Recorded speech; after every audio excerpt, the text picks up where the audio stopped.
All right, y'all. Good evening. I just got off work and I got home late today and I wanted to hit the woods, but I got just enough time to come out here and take a few shots and enjoy a good 10-15 shot practice. And I like to come out. I try to shoot. I shoot in the mornings before I leave to go to work, and I shoot again when I get home usually. And I don't shoot a lot of arrows. I like to shoot around 48 to 50 pounds on my hill bow, and so I don't get out here and just shoot and wear myself down and cause myself to kind of get into bad form. But I'm gonna take a minute and take a few shots and just see how we're doing this afternoon. And we're gonna talk a little bit about the hill bow. And I was asked on this hunt the other day, had several people ask me why over a recurve or a reflex deflex longbow, why did I prefer a hill style longbow. And we're going to talk about that a little bit while I'm practicing and taking a few shots at this target, so y'all will see. Just, you know, if I miss, you'll see it. But when we were at the shoot the other day, one of the biggest questions was why a hill bow. And I come across shooting hill style longbows totally by accident. I was hunting with a reflex deflex longbow. You know, it was pretty much an Amazon bow, but I was shooting it, enjoying it, killing deer with it and hogs. And a guy come over to the house that had a bunch of bows, and he wanted me to help build some arrows for him to turkey hunt with, because he was shooting them on big broadheads, you know, that you shoot at turkeys in the head with, and he couldn't get them to fly out of his compound. But he told me he had a bunch of traditional bows, and I just told him, I said, hey, bring them with you. Well, in that pile was a hill style longbow, and I'd never picked one up, never touched one. And I just picked it up, and it wasn't strung. I strung it and shot an arrow through it. And the moment I dropped the string on it, I was hooked. The draw, the feel of the draw. I was used to shooting heavy poundage recurves and reflex deflex longbows, and I never felt that type draw cycle where it was just silky smooth all the way to the back. And when I dropped the string on it and the arrow flew, it was so quiet that it just caught me. And that's what started my journey, you know, researching Howard Hill, which I always knew who Howard Hill was, but I really got to know who Howard Hill was after I shot a hill bow. And I've been addicted to them ever since, and I love it. I've never picked up a hill bow that I didn't like or couldn't get to like or shoot well. But what the hill style bow's done for me is took me to another level of traditional archery. They are not hard to shoot, but they are, if there's a weak link in your chain of your shooting, it'll identify it, and it will make you fix it. If you don't, you'll have bad air flight. You won't be able to tune your arrows. It's just, and now there's ways that they've kind of cheated that by building hill bows that are cut to center and putting G10 risers in them so they can cut them to center. Well, that's a topic for another day, but just the fact that the way it felt, the way it shot, I knew that's the bow that I wanted to tote through the woods. And the first time I ever took a hill bow into the woods, I killed a deer with it, and it ruined me. I don't want to shoot much other, and I don't have anything against other bows. I love all of them. But this one right here, a hill style bow, says Jimbo. I mean, that's just, it speaks to me and my style of shooting, and it's difficult. And I always take things, you can ask my wife, I do everything the hard way. I just naturally, I want to do things the hard way on my own, and to find out, you know, kind of what makes it difficult and how can I make it my own. And that's what I've done with the hill style bows. So I'm gonna take a shot at this pig target. Actually, the guy that come to the TBG shoot from Ontario, he gave me that target. And I shoot hay bales all the time here at the house because we kind of live on a little bit of a farm and out in the country, so we got hay bales pretty readily. So I shoot hay bales, but he gave me that target, and I thought that was a pretty cool target. Let's take a shot.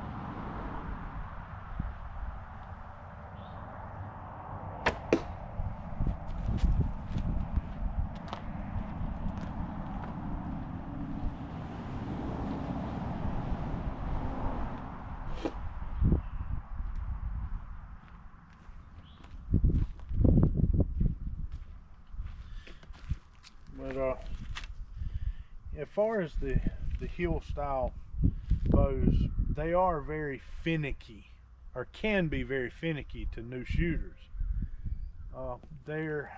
I call it allergic to string pressure. And the biggest problem I hear that people have with a hill style bow is I'll get people that say they can't tune arrows, or they get bad arrow flight, or they'll have 3 shots that are good and the next shot will just the arrow kick and buck. They are allergic to string pressure, and what I mean by that is everything to do with how you are addressing the string. I'll show you right here. It's all to do with your elbow. If I draw this bow right here and I leave my elbow low and I come and draw back, if you look right here, my third finger, my lowest finger, is pulling with the string. All your pressure is low, and I shoot 3 under. So if you're grabbing the string and you keep your elbow low, it puts torque down here. All your pressure is low. So this third finger has a hard time. It's the last finger to come off the string. And if you're not careful, if you keep your elbow down or rounded out, this third finger has a deep hook where the other 2 are kind of just holding the string. And that causes the arrow to come out of the bow kicking. And you may have the right spine arrow, but it's still showing that it's stiff. And it will kick and buck and make you think, man, I'll never tune these arrows. But everything about a hill bow is alignment. If you can get good alignment, I don't really care how you address the string. You can do it split, you can do 3 under, but everything needs to come in line. And when you come in line, your elbow's looking right down that arrow and you got your head just barely over. When I draw this bow, look at how when I pick my elbow up, where the tension goes from down here and comes up here closer to the knob. And I'm going to draw the bow and my elbow is up and high. And you see now most of your tension, I can feel it in my finger, most of the tension is spread through those 3 fingers rather than torqued here. Let me go ahead and take another shot at this target right quick.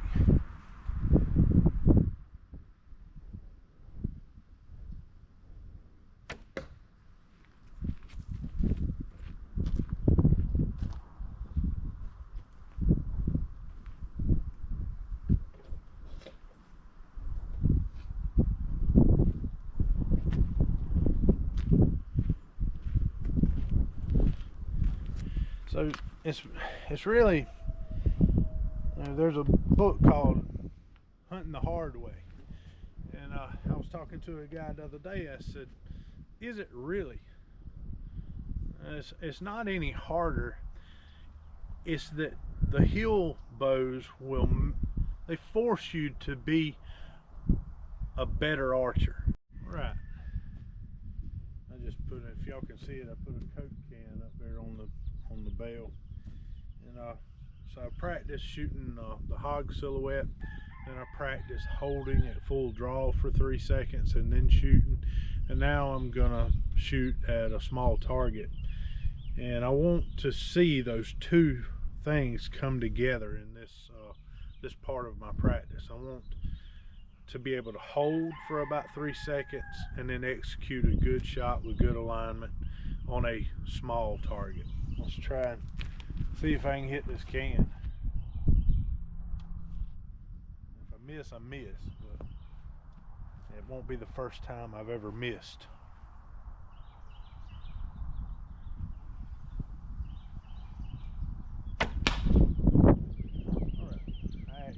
Actually hit the can, so walk up here and kind of look. It was still, the shot felt, when I dropped the string, I felt like I was going to be a little bit high, and I think it did get a little bit high on the can, but not horrible. But I could tell, and I will show you this. I'll show you where my focus was on this shot. I don't focus where I want the air to go. I wasn't looking here. My focus was on an imaginary dot here, and that's confusing to some people, but that's where my bow, my arrow goes, in reference to how I draw, how I anchor. That's where it goes. Some people will call that gap, and that is true. It is a form of gap. But I just wanted to kind of show y'all kind of what made me successful with get this camera right. I am not a camera guy, y'all. I apologize, but I just kind of let you know kind of what the process of me shooting and how I got to become successful as a hunter with a hill style longbow. And it's enduring to practice, shooting and loving what you do and loving this style of bow and taking in the whole thing. I love to shoot, I love to practice. It don't bother me to miss. It don't bother me to let Pope and Young class deer walk by me. I would rather get to shoot them, but if that is your ultimate goal, you will never stick with traditional archery. You just won't do it. You won't survive it. Your pride won't let you. So if you want to be successful, like me and some of the other older guys out here that's been doing it a long time, I learned from you old guys. I listened to those old men that I walked behind when I was a youngin', pulling on their coattails. I listened to what they said and I learned from them. And that's what built the passion for hunting and woodsmanship in me, was watching those old guys. That I was looking at, somebody was showing me how to look at analytics on YouTube, and I was looking at my videos and what my audience is. It's all 65-year-olds, some of them older, but 65 to about 45 is the guys that are really watching my videos. And I learned from you guys. I learned from that generation. And y'all made me into what I am by giving me the time and y'all doing all the hard stuff, woodsmanship, and handing that stuff down. So my advice, if you want to be successful, as I've been in traditional archery, I killed 9 deer this year with a hill bow, one that pushed 130 inches as a 10 point. Shot him at 8 steps. And if you want to be successful at hog hunting, deer hunting, whatever it is, whatever form of traditional archery, you owe it to that's older generation, to listen to them, to learn from them. I learned from people like Warren Womack. Like I said, Robert said on his videos how I met Robert. I was that kid that chased Robert around because I thought he was cool, and bugged him, and he kind of, get away from me, kid. But he took time to tell me things, and that's what made me successful. I was always willing to learn from that generation that had to do it the hard way, and that's why I prefer to do it the hard way. But I'll be honest with you, it's not really harder. It just, the process by which I choose to go into it is a longer road, but you get so much more satisfaction out of it. And to be able to walk out here and to, you know, make shots like that right there, hit a can at, you know, 18 yards with no sights, and just shooting with my fingers, and just letting my practice take over and help me be successful. And all that comes together when a pig walks out in front of me, or I'm in a stand and a deer walks out. It just takes over. I don't have to think about it. I'm not looking for a pin. I'm not thinking about my gap. I just look and I let everything, all my practice takes over. And that's when you can experience, and you can really say to yourself, I'm successful. I feel like I've accomplished something that's very difficult. And it's not difficult, it's time consuming. There's a difference. But if you put the effort into it, you'll be rewarded in that. But don't be scared of traditional archery. And by all means, don't let people talk you out of it that's spending $5 grand on a compound bow. I get real disgusted with that, and I've mentioned it on a previous video. But this right here is what it's about. Taking this hill style longbow, and I mean, this is a St. Patrick Lake hill style longbow. It's in cocobola wood. Everything on it's cocobola except it's bamboo in the limbs, and that right there is blood because this bow has killed a lot of critters, and that's what I got it for.